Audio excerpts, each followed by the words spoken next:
Okay, perfect. All right. So welcome everyone to our panel on non-traditional careers in public interest law. I'm Jen Haskins, so I'm the treasurer for PILA. I just want to thank everyone for coming here today and spending this rainy afternoon with us, and a special thanks to all of our esteemed panelists for joining us today. And if you're all ready, I'm just going to jump right in because I know we start a couple minutes late. Feel free to grab some refreshments, grab your seats. But I know some of you are already aware, we gave our introductions, our brief bios of all of our amazing panelists, but I would just love for all of them to just introduce themselves and just kind of describe just a typical day, just a day-to-day. So I'm going to start with Suzie, if you don't mind. Sure. We're going to start an easy question. Well, hi, everyone. I'm Suzie Helmy. I am the interim executive director of the City of Boston Rights Commission. So my day-to-day is very, very much so. I deal with discrimination claims in Boston that happen under 14 protected classes, race, religion, national origin, in 5 areas of jurisdiction, education, and employment. So I help mediate those cases. I also work with the City of Boston and the mayor, making sure that her plans, such as digital access,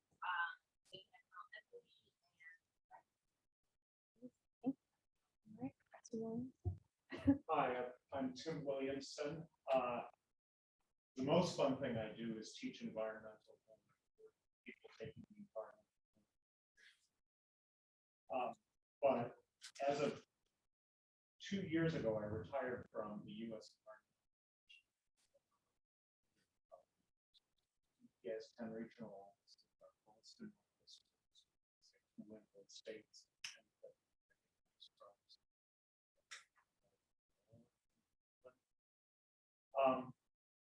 For the last 10 years of my career, I've been regional counsel, sort of managed the office.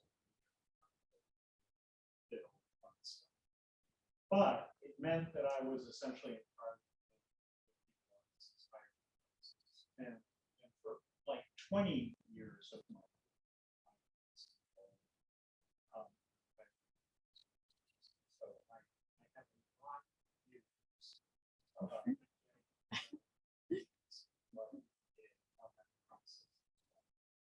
my typical day as a manager was all stuff you don't want to have to think about, our resources, and the fun stuff was hiring.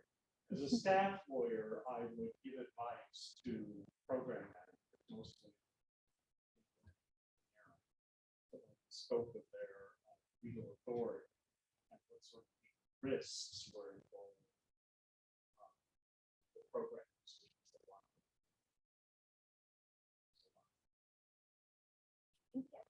Marcus, we'll just go down the line, if that's okay.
A lot of administrative stuff as well, but very much so.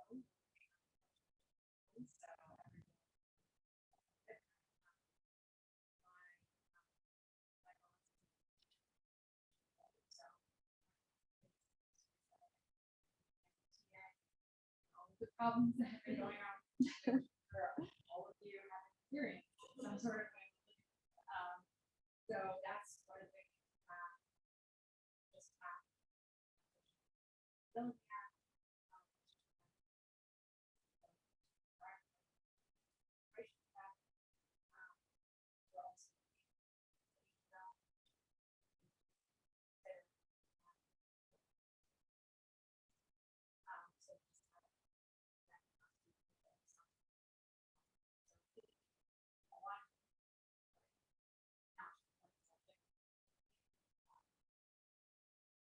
Awesome, thank you. And Professor Lyness, last but certainly not least. Sure. Can you hear me okay? Yeah, more or less. Pretty good. You're a little choppy, but you're coming through. Well, let me start off by thanking you so much for inviting me. So sorry I can't be there in person, and even sorrier for my co-panelists for whom I'm looming over like Wizard of Oz style or something. Sorry about that. So I'll talk about my day-to-day at the Attorney General's office in Rhode Island, because for those who have me as students, you sort of know what my day-to-day is.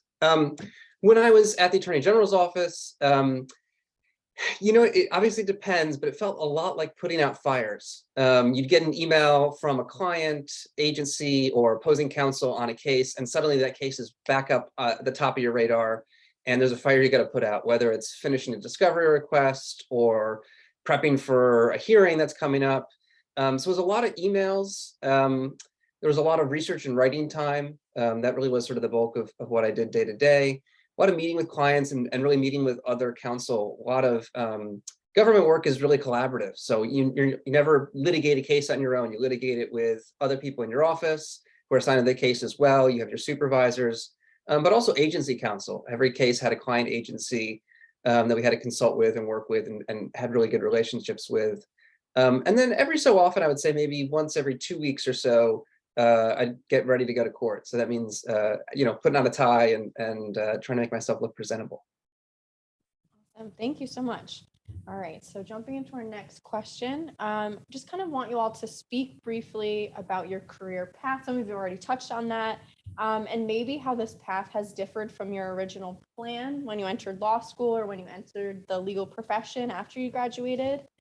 So this time we're going to start with Eva again. If you want to start us off, switch it up on you guys. I guess so. Coming into law school, I would say I definitely gifted myself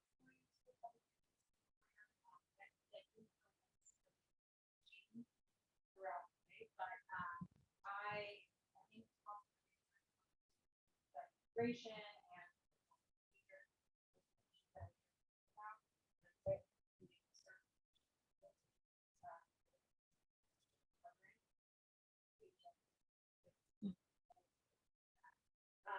but ultimately,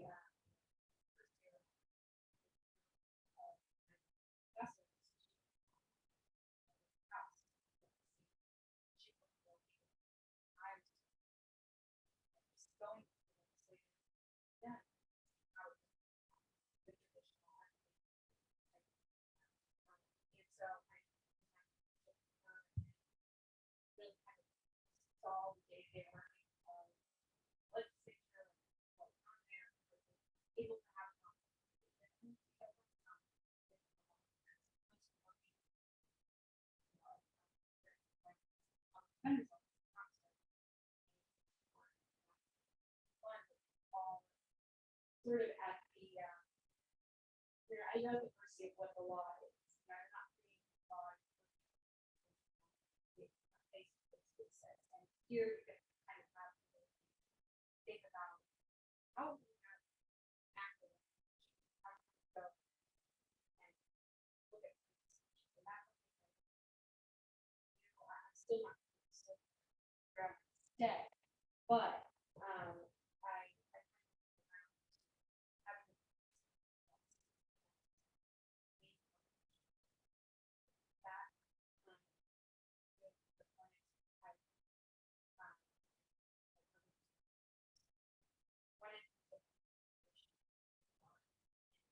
working in those different spheres.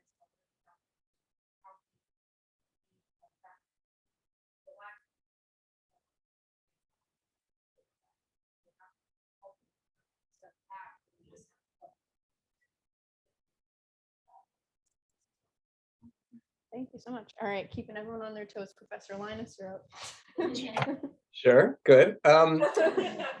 So, you know, my path was sort of odd in that I don't really recommend it. I was pretty rigid in what I had envisioned for myself. I really wanted to do environmental law, and I really wanted to go back to Rhode Island, where I had some family. My wife and her family are there as well, It's tough trying to set your sights on the smallest state and obviously a much smaller legal market. And to have sort of a very narrow focus in terms of subject matter as well. I got some good advice that maybe that was being asking a bit much, right? Yes, there's that perfect job out there, but it's tough to land it right from the get-go. And, I knew I wanted to do government work first and foremost. Even if I wasn't going to do environmental work, I wanted to work in the government in some way, shape, or form. And so I, interned as much as I could in Rhode Island. And the advice I kept hearing was, it's really tough, to sort of just jump into a role. They like to have some experience, right? It's the classic entry level 3 to 5 years of experience required kind of problem. And the advice that I got was try a clerkship. I probably shouldn't say this in case my judge is listening. I wasn't terribly interested in doing a clerkship. I think they have a lot of value. I loved my clerkship now, but at the time I sort of thought, I want to get in there. I want to start advocating. I don't want to just sort of sit back. But it was one of the best things I ever did. One, obviously the experience is amazing. You learn how judges think. I have a really strong connection still with the judge that I clerked for. But two, it really opens a lot of doors, right? I know a lot of the judges I ended up appearing in front of were judges I would see sort of in the hall. I mean, they knew me, right? And that is just this real benefit, I think. And obviously that's sort of what's led me to the Attorney General's office. I'd heard they really just don't like to sort of hire straight out. It's good to have these a little bit of experience. I'm so glad that they sort of forced me to do that, because without that clerkship, I wouldn't know half the things, right? It sort of prepared me to be ready to practice. Then when I was at the Attorney General's office, with government work, particularly in state employ, you have to be kind of flexible. I told them I wanted to do environmental work, and that did end up being part of my portfolio. But a big chunk of what I did was public records work, which, I had no interest, no expertise in. If you had asked me before I got the job, would I want to do that? I probably would have said no. Turned out I loved it, right? And I think that's always important to be open to sort of those other subject matter, those other areas. I ended up loving the work, and part of public records work at the office was going around and giving presentations.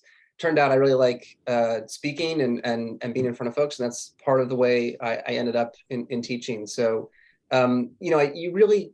it's good, I think, to have a vision of what you want to do, but it turned out I didn't actually end up doing my vision at all, and that was great. I really enjoyed that I did things different from what I wanted to do. I think I would have sort of shut myself in and pigeonholed myself too early. Professor Marcus. This is cold calling. I was wondering. I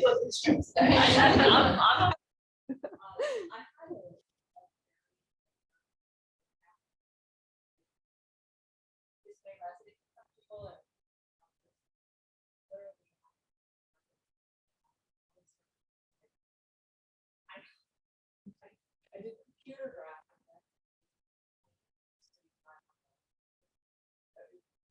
So this is just kind of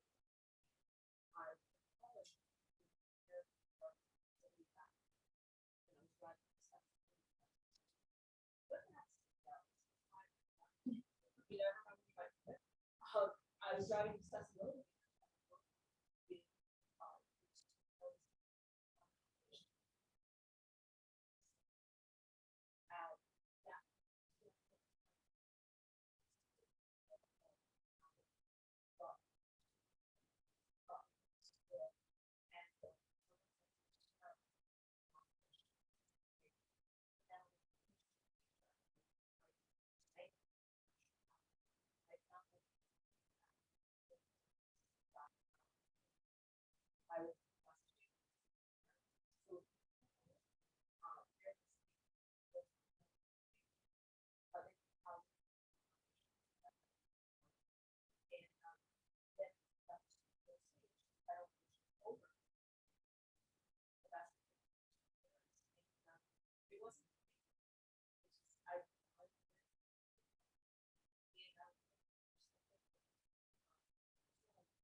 my record in high school and they're working in activities. And I have been mediators since 2000. So very, very.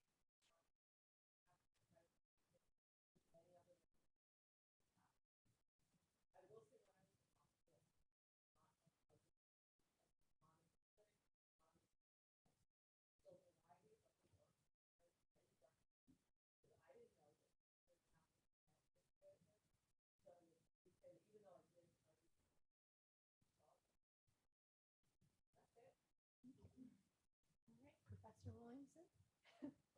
On to you.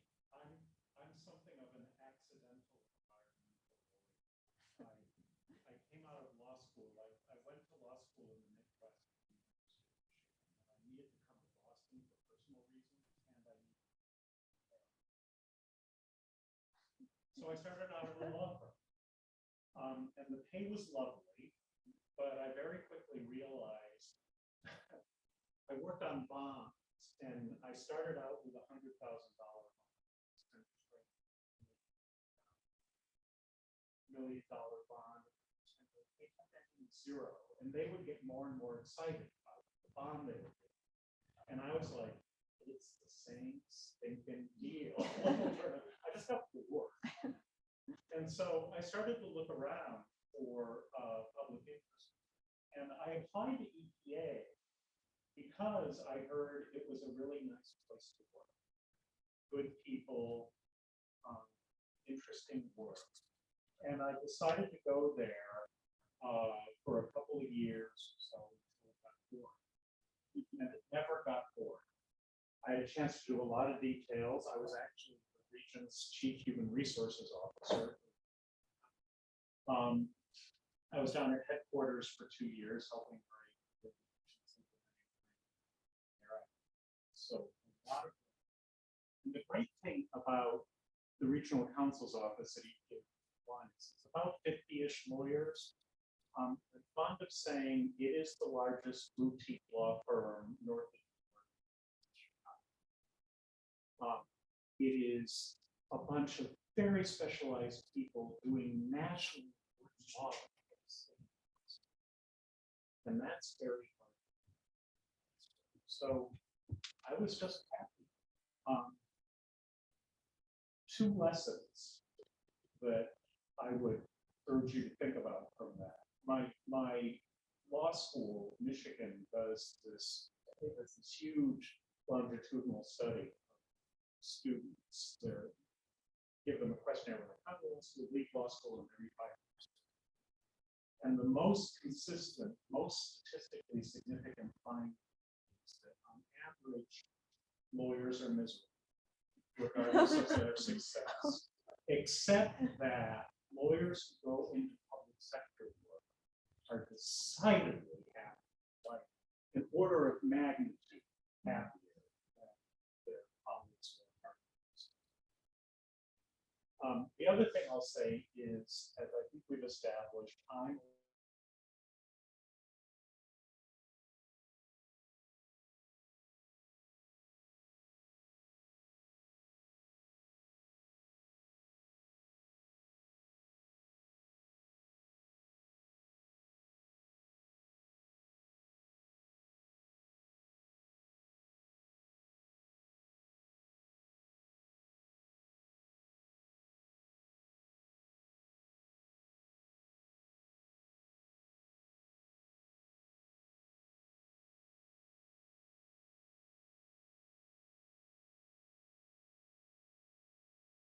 I love the observation. You just need to stay open. You never know what might interest you. Because I didn't know environmental law would interest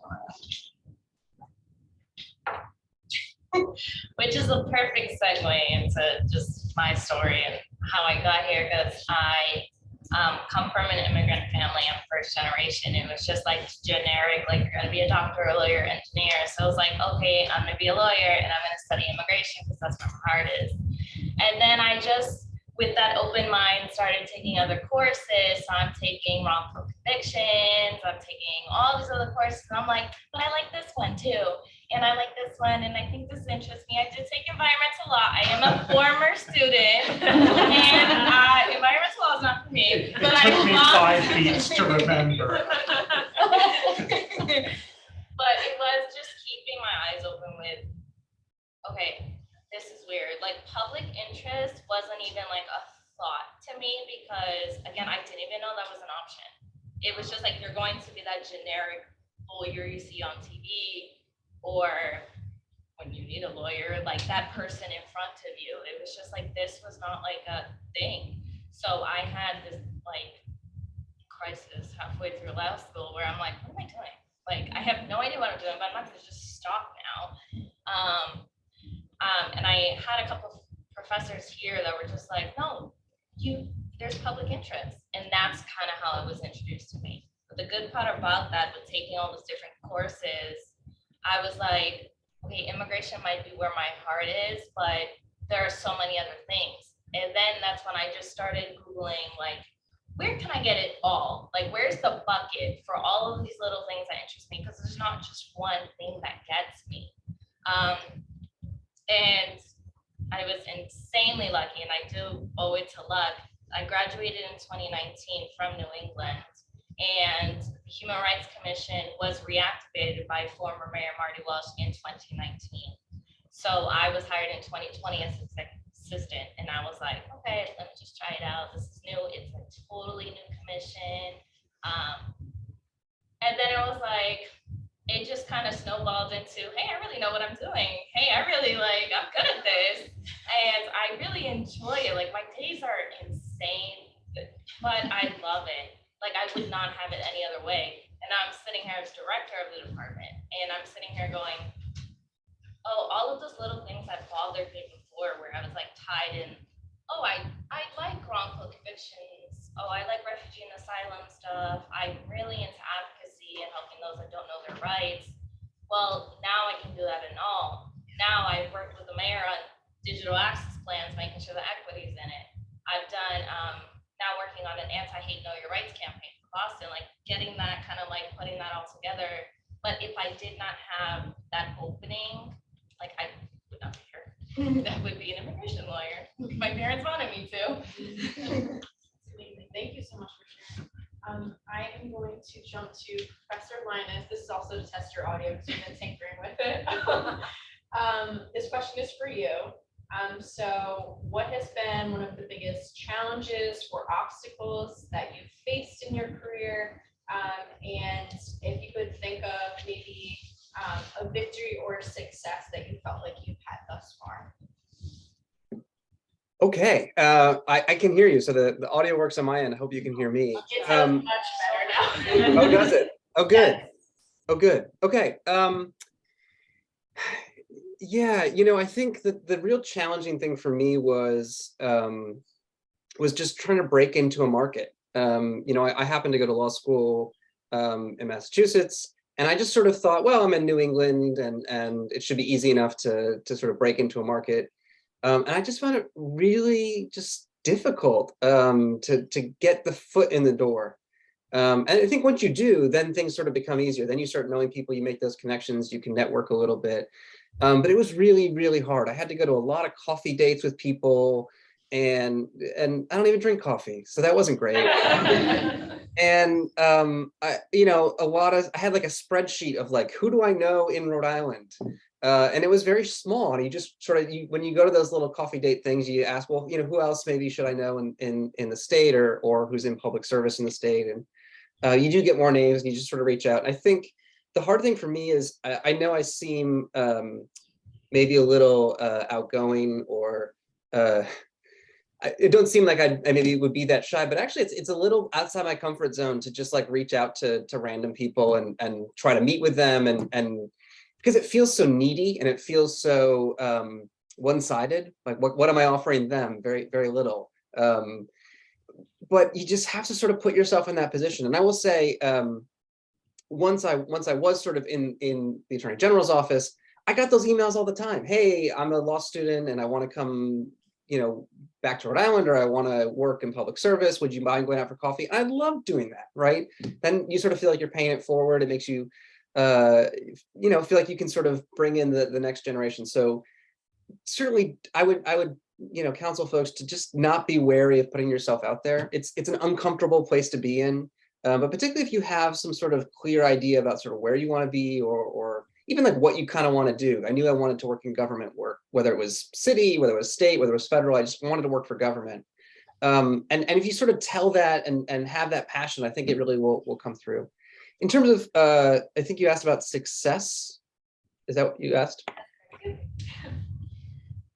Yeah, I mean, like a victory that you feel like you've had or you felt in your career. Yeah, it's so easy, I think, to get discouraged when you're a couple years in. I think when you first get the job, you've got that like newfound energy and that newfound excitement.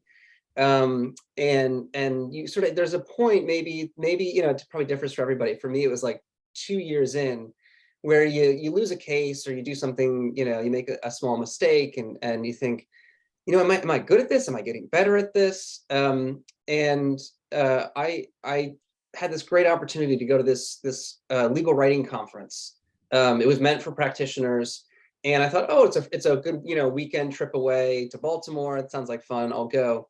And, I didn't have a ton of interest in it, but it just totally changed my entire mindset. I heard from a whole bunch of speakers about how every time you're writing, you're only as good as your last brief, right? Everyone's going to judge you by your most recent work.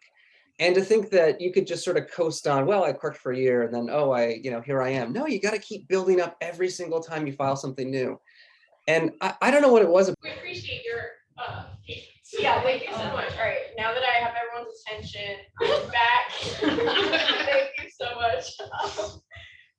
Professor Williamson, I'll jump to you. An obstacle and a success. As I said, in terms of obstacles, in getting the job, I lucked out. I snuck in back when EPA was hiring for lawyering skills and wasn't able to find environmental experience.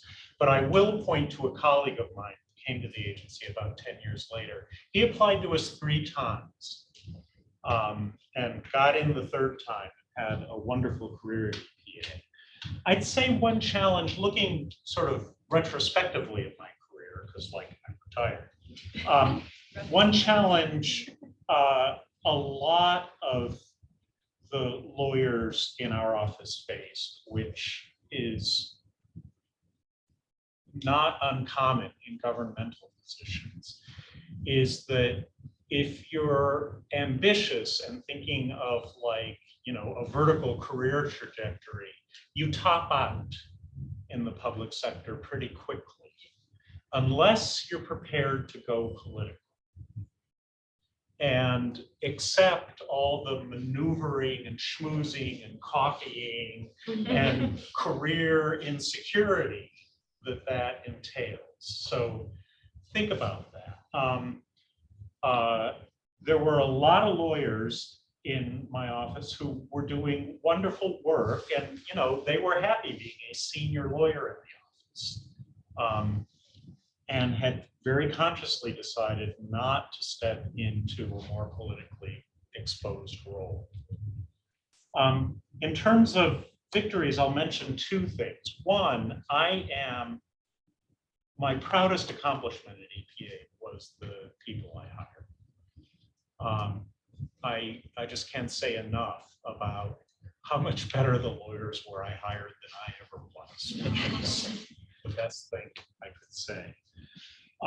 Substantively, it's a hugely complicated case, so I'll try to digest it into 1 sentence, but I think my very proudest accomplishment in terms of getting something done in the environment is the state of Maine now has in critical waters the federally recognized tribes that we use to fish, and they sustenance fish, they live off those fish.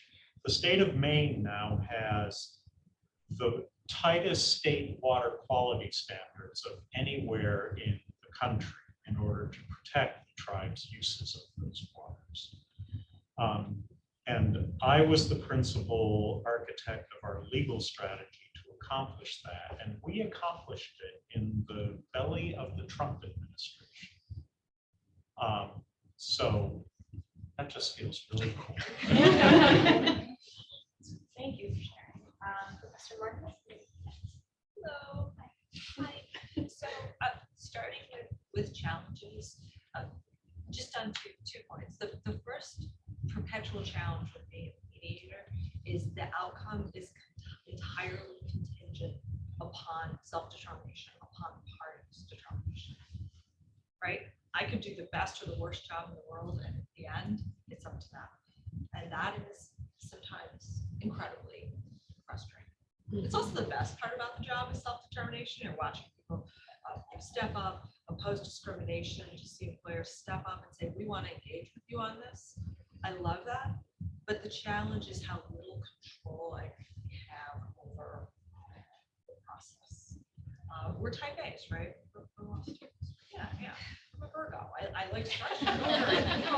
And it's a job where you just don't. So that is a challenge, but it's also what makes it so exciting. Other obstacle is just kind of speaking as a public servant, who would probably be surprised, no surprise to know there is not a lot of resources. It's a real, like we often say in public service, you can't turn off the taps. My husband's a corporate trainer. If they don't have enough staff, they won't take on a new contract. In my world, we can't say, sorry, no more discrimination claims. We can't do that. So just as a quick aside, I think it was in March, our intake went up 300% with the COVID tax exemption cases. We couldn't say sorry. And so that's a real challenge, just to kind of the day-to-day. I was talking about my typical day is mediating a case, but the machine around that can be a real challenge. So sort of a practical challenge, a substantive challenge. As far as a victory or a success, this is going to sound so hokey, but it's genuinely true. The first victory is self-determination, just watching people step up. And they come up, parties come up with stuff I would never think of. One of my coolest cases was these parties agreed to create a lactation room, and it was in a police, it was a, I don't remember what environment, but it was in some law enforcement environment. That's seriously cool. I never would have thought. So that's a real victory. And the other victory, in all sincerity, is I don't know if I'm as old as dirt. I don't quite know that either. But I will say that the cool thing is I see my students now regularly over and over and over. I've been a clinic placement forever and ever. And it's so exciting to see people come into this field that I care so much about. So that's a real victory.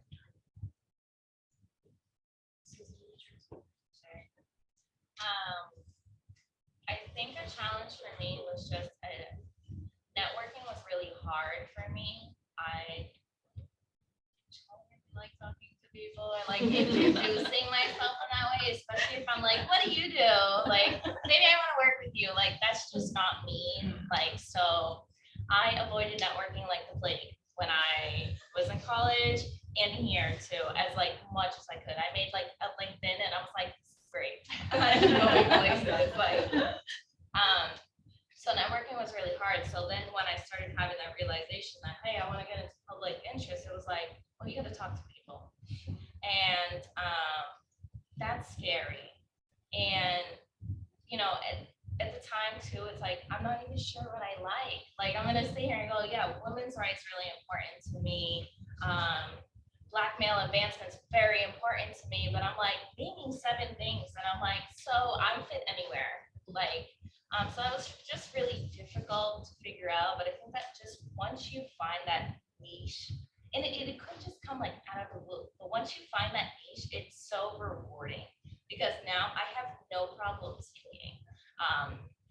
And I love talking about my work and I'm constantly doing speaking engagements and I rarely turn them down, but it wasn't until I found that niche where I was like, okay, like this is where I'm at, like this is what I'm good at.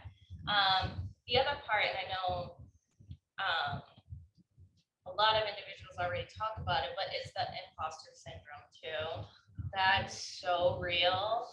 And like I didn't know it was a thing until like people started describing it. I was like, wait a minute, this is real. And at least at the city, you deal with politics, which are always involved. I am one of the youngest directors, so there's that too. So just dealing with that, but using that as motivation. Like, I am one of the youngest directors, but you might treat me differently, but let me show you what I can do. So that's very rewarding in the end. But those are definitely challenges, but as long as you have, again, when you find that niche, you just trust your gut, like, you're gonna go far.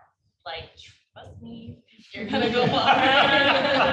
It's just so, like, you don't stop. And again, like, now my challenges turn into motivation, and that to me is just powerful. So for success, I think I had, so a lot of the individuals I deal with or come to my office, they're upset, they're frustrated, something bad happens to them. They're not coming to you, like, hey, like, so they're upset and they take it out on you. And so I take a lot of that in. Obviously, I try to practice self-care as much as I can because it is very overwhelming. And yeah, you know, I mentioned the things I did with Mayor Wu and her digital plan, which is great, but like, one day, and I'll never forget it, I had the receptionist in the front was like, he says, someone's here to see you. And I'm like, what's it about? And she's like, I don't know. So it's a young woman. She just wants to see you. And I'm like, oh, great. Like, I'm prepping myself, like, okay, I'm gonna go out there. And she was just like, you helped me so much. Like, you changed my life. And it was a discrimination claim that happened against her, but just helping me and then seeing where she was now, she was like, you have no idea how much it meant for someone to listen to me and generally want to help me.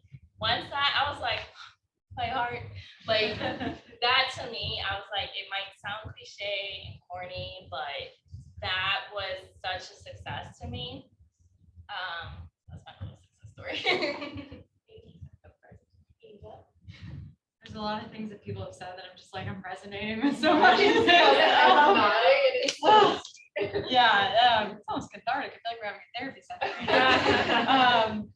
I think that, so I kind of want to, like, piggybacking off of that with the challenges, I really do feel like the job that I do is a lot like drinking out of a fire hose, because every day people are coming to you and they're really stressed out about all sorts of things. Some of them you think, yeah, this is really important. Others you're like, that's really, are you really upset about that? You know, and you have to treat every single case as if it is just as important as the most important thing that you value personally. And not take it personally, because I do, what you were saying really resonated with me. When people are coming to you, they're coming to you in the most upset fashion. And I think for me, over time, different experiences that I've had, whether it was being president of SBA when I was here or having other leadership opportunities, you have people coming to you and they're really upset. At first you're taking it so personally, but then you're like, you know, I'm the only wall that they have. Like, I'm the only person that they have to talk to. So this is their opportunity to speak, and just sort of realizing that and trying to navigate those situations in the best way possible. I think my biggest success in this job so far, even though I haven't been in it for a super long time, I've only been in it for like 10 months. But my biggest success has also been my biggest challenge. And I would say that's probably the Work and Family Mobility Act. It is, for us, it was a huge bill. The session was like our primary bill that we wanted to get on the floor. And it did get on the floor and it did pass. And it was extremely emotional to be there with the families who it affected, the people who had been advocating for this bill for like 15 years, to get people to listen far before I came into the fight. And so just having people being able to write the arguments that were going on to the Senate floor was like just so amazing for me to hear that. Like, your work matters, your work is coming out here, it's helping people. But then, of course, after it passed and was signed into law, we had opponents who came out and said, you know, we don't want this to be law, we're against it. We believe that it will give people the ability to vote who don't have status, which is, I just want to come on and say, misinformation. But, you know, unfortunately, it is on the ballot in November, and if it does get voted in a certain way, then it will be repealed. I hope that doesn't happen, because I don't want that to happen after all the work that people put into it. But it does kind of remind you of the cycle of the work, because in every single job that I've ever had, whether it was working in the public defender's office, working in the immigration unit, you have to take the good with the bad and really keep pushing, no matter what it is, because there's going to be so many losses and so many disappointments, even when you are on high, which we really were when this bill passed. We were like, yes, this is amazing. Oh my God. And then all of a sudden it was like, oh, they got the signatures necessary to put this on the ballot, to repeal it. Like, what are we going to do? You know, and all you can do is just keep pushing forward, because it's really, every time you think this is the end of that fight, it's not, it's going to keep going. And I think with public interest, like Professor, you were saying that people who are in public interest are happier on average. And I think that is true. Like, I'm happy doing that work. If you're the kind of person who, when you see something that's going on that's wrong, you want to run towards it. If you're that kind of person, then that's the place to be for you. That's going to make you happy. But it also comes with the backlash of, you know, you don't really get wins the way that you want to all the time. You do have to take it with the bad and realize, like, okay, it's not always going to be a cut and dry win. Like, sometimes you're going to have to keep pushing and keep making people realize why something is important. And if you're ready for that fight, then you can go get it. Like, be that person. Yeah. Thank you so much. So just to kind of summarize, you know, there's been some mention of different classes that people found helpful in law school, internships, networking. I know it's gonna be difficult, but I'm gonna try to get each of you to just if you could give one piece of advice, maybe it's a particular skill, a particular course or internship that was really helpful for you, for somebody who would be interested in entering your field. What would be one piece of advice for them? Whether it's a course you recommend or an experience, something like that. So we give a second to think about it, and then Professor Marcus, I'm going to start with you if you're okay. The clinics. Yeah, I cannot say enough about clinics and internships, because that's where, you know, there's a lot of things where they're academically fascinating, and then you do it and it's very different. So that is just, to me, whatever the topic is. Yeah. So, you know, for example, I know there's the litigation clinic here, there's internships, and that's what I would recommend. Great, thank you so much. All right, Susie. I had the same answer, and I swear I'm not like coffee. I am, but I I had just to got to go first.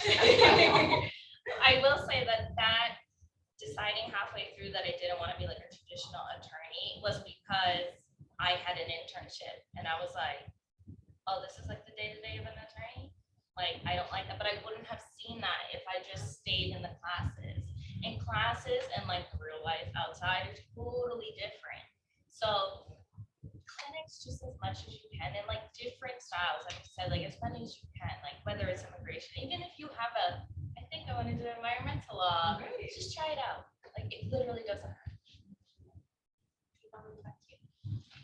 Are you need a minute? You just That was my same answer. No, literally, because law school feels a lot like, it feels like reading a manual for a car, but never driving the car. And it really feels that way. Like, every day in law school, I felt like, okay, I'm reading all these things, but I do not understand how this looks. I don't understand anything really about it. I mean, I thought I did reading the cases, but then in practice, it's like, I don't see what the day-to-day is like. I don't understand what it's like to actually be a lawyer. And at the end of the day, that's what you're all here to do. You're all here to be some sort of lawyer, whether it's non-traditional field of public interest, private, whatever it is you end up doing. You're here for that purpose, to go into a job. And I think law school, unfortunately, isn't quite up to par yet, in my opinion, in teaching people how to actually go into the field. It's really good with academics, but it's not quite there yet. And so the clinics really, like that, that's the doing any kind of work experience. That's where you're going to reignite the passion. You know, I think 1L kind of, for me, was really draining, and I felt like I kind of lost my passion because I didn't really know what was going on. I was like, this is not what I envisioned. You know, I'm envisioning going out there and working with people and figuring out like what kind of changes need to be made. And I didn't feel that passion 1L year because you're just learning your core subjects. So once I got to 2L and was able to actually do those work experiences and get certified as a 303 attorney, oh my gosh, it was like, wow, that's why I'm here. I'm here to have these experiences. So, and like you were saying, all different like topics. Don't just like field yourself into, can I do the tax law twice, but kind of put it in different, like try to do different ones, because it's, it really, it opens you up to connections as well. Like through the connections I made, that's how I got the job that I have. Like I wouldn't have even been able to do that. Professor Lyness. Sure. Sorry, he's the boy has joined us. Amazing. He hears me talking. I think he just decides it's his time.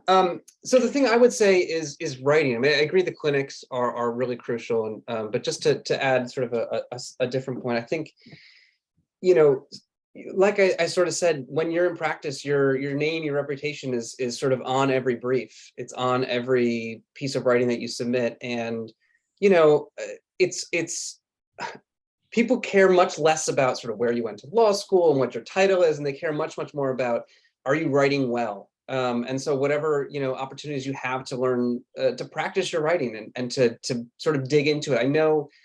I'll speak sort of from my experience. Sometimes 1L, it can feel like LRW is just kind of a side class. You have that once a week, right? But it's so crucial. It's so crucial. And so if you find yourself an opportunity to do some persuasive writing, whether through an internship, through a moot court, take advantage of it and see it as the opportunity that it is, which is every time you write, you get a chance to be that little bit better. And that's really what matters out there in practice. There were plenty of attorneys who, you know, had been in practice for 30 years and were supposedly feared, but you read their briefs and they weren't good. And I knew, you know, I wasn't scared. And then you'd get those attorneys who were right out of law school and they were crisp with their citations and they were just so good at finding that perfect case. And those were the ones you didn't want to go up against, right? So I think legal writing is just so critical. I agree with everything that's been said, but again, I'm going to bring a slightly different perspective. If you're going to work in a lot of public interest areas, odds are you're going to be dealing with the administrative state. So much of what we care about in terms of social change and social policy goes through the mechanics of administrative law. My biggest failing in law school, I didn't know I was going to be a environmental lawyer, so it wasn't my fault, but I didn't take ad law. And I've been making up for it ever since. So I'm something of an ad law wonk by now, but it's like I had to start from scratch and be an autodidact. So take ad law. I want to do two more quick points. I want to reinforce the writing point, and I'm going to tell you a horrible vignette.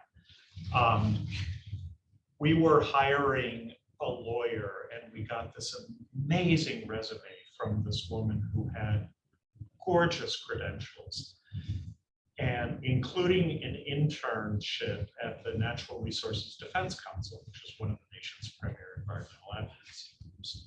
Her resume said she had an internship at the National Resources Defense Council. And spell check wouldn't have caught that, right? Because national is a perfectly appropriate word. For me, it was no harm, no foul. For two other people on the hiring committee, it was disqualifying. So be incredibly careful with your paper when you apply for a job. You know, it's like any litigation. You'll win it on the paper. You can only lose it in the interview, but you win it on the paper. And then the final piece of advice I'll give you when you become a lawyer, to keep your career interesting, and so that you know you always have your client's attention, move toward working on what scares your clients. Move toward fear. Because you don't get, we've all said it one way or the other, you don't, as a lawyer, you don't get people at their happy times. You get people when they need you to fix something. And if you're working on the toughest, scariest stuff for them, you will have their attention. It's an interesting issue. It's a challenge, and that can make for a very rich career. Thank you so much. All right, we are coming towards the end of our panel, but I wanted to kind of open it up to see if anyone had any questions. either for an individual panelist or the panel as a whole. Someone wants to answer any questions? They covered a lot. Yeah, do you have a question? I know as someone interested specifically in agency work, I know you mentioned, the 10 federal tribes up here. My hope right now is to go back home to Oklahoma and work with the federal tribes back there, on the side of the federal tribes. What would a path like that for agency work look like? Because that's something that I'm learning is not a lot of people do, and I'm struggling to find answers with that. Well, it's frankly, I should know this. I don't know whether New England has it. They do. They do, yeah. It's with Professor DeCharleroy. Yeah, definitely take that because it's a whole fascinating universe.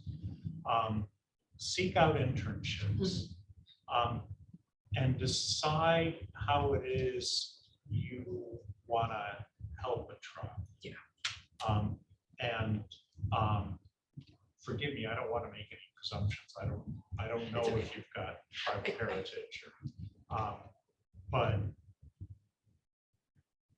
in my experience as a, classic privileged white American male, I had to be, it was eye-opening to me how sensitive I had to be to tribal culture and tribal communication and how you talk and respect you bring by pausing to listen and not jumping in like some smart-ass lawyer. So those are my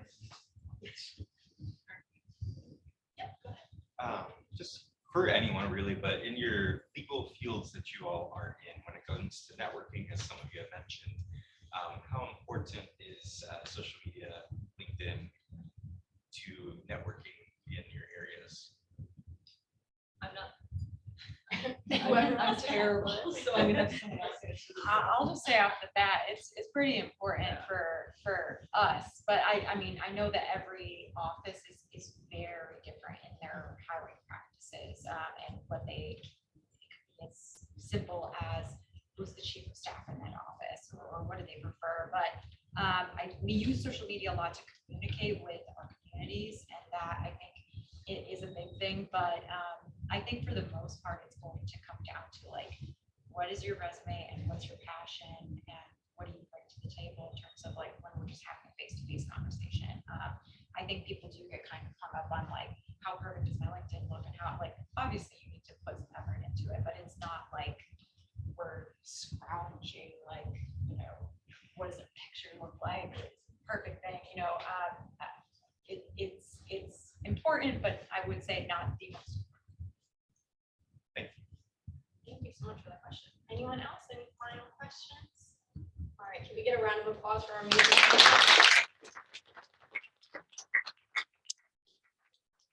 joining us today? And if anyone wants to, reach out, maybe connect with one of our panelists, please reach out. I'm sure they'd love to give, additional advice or maybe give some connections, help with some of those upcoming coffee dates we're all going to be on. Yeah, I want to reinforce the message. Do not be shy about informational interviews. I Oh, so loved much. doing informational Yeah. interviews. Like they're actually like the most fun part of my job is like actually getting to talk to people. Yeah, and it is, if you think about it, especially as opposed to business, we have huge remote components. Anyone will take half an hour of their time to talk to you, particularly when the alums. I found that because when I was looking for work, the New England alums were like, yes, we'd love to talk to you. You don't have to have a mission or a tight list of questions. Seriously, I really encourage all of you to challenge. It does not hurt. All right, and just kind of going off of that, so Pila has actually just established our own LinkedIn. So if you want to jumpstart some of that networking, we can kind of help you kind of jumpstart a little bit of that and also keep you connected with some of the work that we're doing and some of our events coming up. And just a couple other plugs. We are still looking for 1L reps. So if you're interested in getting more involved, you can sign up over there, come talk to one of us. And we're also looking for committee members for auction committee and the Pila grant committee. So if this has kind of sparked a little bit more of that passion and interest, I hope it has. I appreciate all of you for coming out tonight. This has been amazing. Thank you so much again for this wealth of knowledge you've just given us all.